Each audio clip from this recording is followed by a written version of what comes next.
అసలు ఇప్పుడు మన పార్టీ ముందుకు సాగే పరిస్థితి ఉందా? మనకు అన్ని అడ్డంకులే కనిపిస్తున్నాయి. ఇప్పుడప్పట్లో పార్టీ బలపడే అవకాశమే ఎక్కడా కనిపించడం లేదు. దోపిడీ బ్యాచ్, గంజాయి బ్యాచ్ మొత్తం అంతా మనలోనే ఉన్నారని జనాలకి తెలిసిపోయింది. అడ్డమైన స్కాములన్నీ మన దగ్గరే ఉన్నాయి. అయినా ఏదో ఒకటి చేసి జనాల్ని మాయ చేయాలి.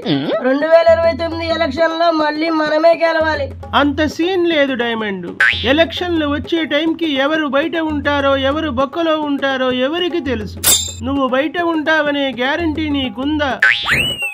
ఏమో, ఎలాగోలా 3.5 ఏళ్లు గడిచిపోయి ఏ కేసు లేకుండా బయట ఉంటే అంతే చాలు. అక్కడ బాబు మామూలు ముదురు కాదు.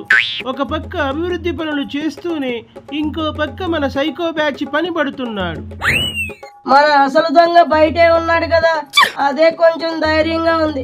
ఏదో ఒకటి చేసి మన వాళ్ళని తప్పించేస్తాడులే. నాకైతే నమ్మకం లేదు. మన బ్యాచ్ చేసిన దారుణాలు అన్నీ ఇన్ని కాదు. అధికారంలో ఉన్నప్పుడు అభివృద్ధి చెయ్యకపోగా ఖజానాలో ఉన్న డబ్బులన్నీ కొల్లగొట్టేశారు. మన ఆంబోతు లాంటి వాళ్ళు కవర్ చేస్తున్నారుగా. ఎంత కవర్ చేసినా, ఎంత జాకీలు పెట్టి లేపినా మీడియాలో మనం ట్రోల్ అవ్వడం తప్ప ప్రజల్లో మన పైన సానుభూతి అస్సలు రాదు.